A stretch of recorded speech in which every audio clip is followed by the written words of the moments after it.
Good morning, Intenders. Good morning. Welcome back to Morning Intentions. Today is Monday, March 30th. Just a little something, something.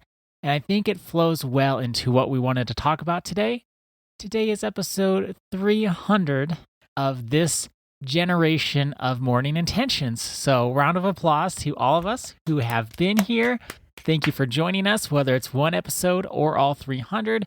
We appreciate you so much. And Annette, of course, I appreciate you. I appreciate you as well.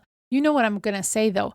I always like to add on the morning intentions that we did in the other format. How many did we have there? I have no idea. It was a lot. Like, it was more than 300. Yes, I think it was around 400 something. So this is 700 something. But for this edition that isn't paywalled behind Patreon, this is episode 300. That's a big accomplishment. And I love to see the map that we have where everyone comes from all over the world, all over our country for sure, but all over the world. And that makes it fun too. And you were spot on, Ada. I wanted to talk about celebration today. We sent out a newsletter last week. In that, we were talking about how important it is to bring celebration into your life. And the theme was celebration and contentment. But when you think about our definition of celebration, which I'm going to read it for everyone, celebration is the intentional practice of recognizing what is contributing to your well-being. The intentional practice of recognizing what is contributing to your well-being. I want us all to take a moment. We have made it through a month of really challenging content. If you're a high-functioning codependent, you had to look at some things. And you had to say, I don't think this is serving me anymore. Or I can't believe that I've done this for 3 decades of my life. Or why did I think that high-functioning codependency was going to make me happy and keep me safe? Well, remember, it is a trauma response, but it takes a lot of courage to look at our traumas. It takes a great deal of resilience to be able to look at something, do the hard work, make it through, and show up in a different way.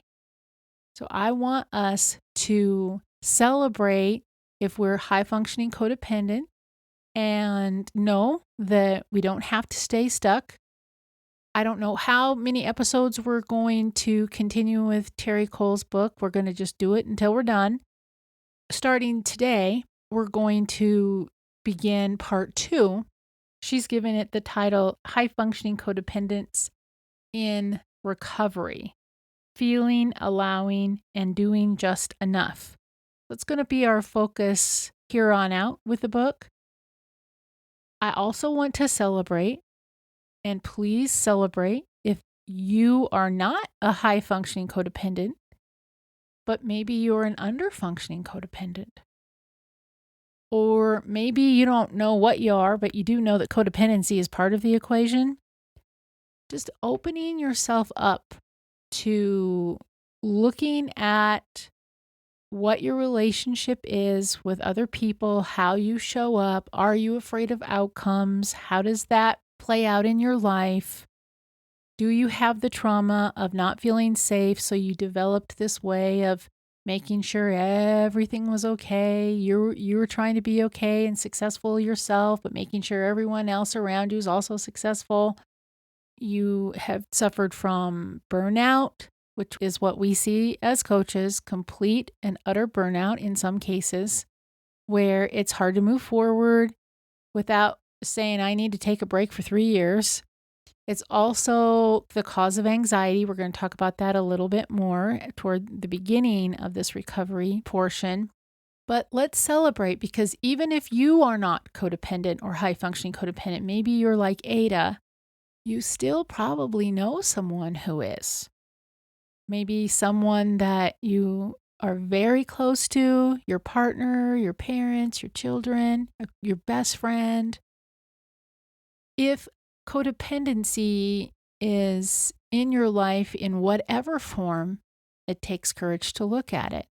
Because if you're not codependent like Ada, what she has done, which has been the gift of my life, is she practices healthy boundaries. And she, at the very beginning, had to be pretty strict with those healthy boundaries. Gift to my life. But what does she do with being someone with healthy boundaries that I could trust? Well, then I'm learning from her. She's modeling from me. I don't have to go into those old codependent ways.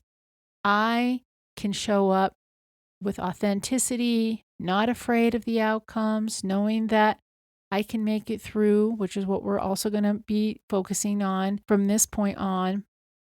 Let's all celebrate. Let's celebrate the courage that we've all had to stick with this too.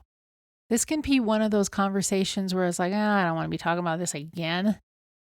So if you're here and if you've been doing this book study with us and you're continuing to show up for the podcast and apply what we're talking about to your life, thank you. When you heal yourself, you heal the world. And healing is not a selfish pursuit. It may feel like it's a little bit selfish because you're focusing on yourself for a while, but the reason that's such a gift is when you heal yourself, you truly then are a different person than you were before in your relationships, in your interactions, at your workplace, at your church, in your neighborhood, with your family. You're not the same. No, you're different everywhere because hurting people hurt people and healed people heal people. Correct. And so when we can show up from a different space, we have seen this in our work. When one person changes, it can change a whole business, a whole company. It can change an entire family, immediate and extended. You would not believe what happens when one person and only one person decides, I'm going to do things different from here on. It changes the whole world. Sometimes the change may look a little different than we thought it was going to look. Like if one person says, I'm no longer going to be this high-functioning codependent, well, the other people in their life got used to the high-functioning codependent. Their life's going to change where they probably are going to have to do more themselves. And they won't be able to reach out in the way for support that they have done in the past. Meaning that sometimes high-functioning codependents, like the example that she had in her book, we overgive. High-functioning codependents overgive. So when we stop that, and it's a compulsion, the overgiving is a compulsion. When we stop that, the other people might not know what to do, and they might get a little angry. That's okay. Rather have them grow and truly be independent. Remember that healthy interdependence, truly have them be independent so that they also can realize their full potential. And one thing I want to say before we go, even if we do not have a codependent way of relating to others, that doesn't instantly mean we have a healthy way of relating to others. That's just one form of unhealthy relationships. And we can learn a lot, and I've learned a lot from learning about codependency, because even if it's not compulsive or from trauma, it doesn't mean I show up as my best self. It doesn't mean I speak up and state my boundaries all the time when I've needed to. I've had to learn that too. I wish I said this 30 days ago. I just thought of this right now. But just because you may not identify or see yourself as a high-functioning codependent, please keep your ears open. Or a codependent. Yeah, or a codependent in general, please keep your ears open.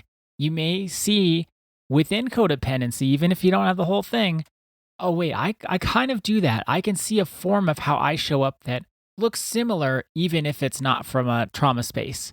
We can still all learn something anytime we learn something new. Well, I think it's important that you share that because this is just one topic that we're talking about. We happen to see it quite frequently in coaching because people that come to us want to heal their lives. And they care about other people. They care about their relationships.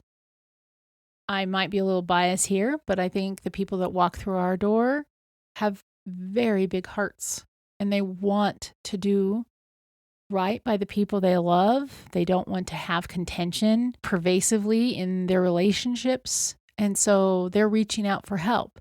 So this is one way that we struggle in life. It's not the only way. It's just one. It's just one. So our intention for today is celebrate your courage today. Celebrate your courage today. I love that. Please, everyone, even if it's only a little thing, if you say, I can't think of anything to celebrate, please find one thing because we know there's at least one thing about you to celebrate.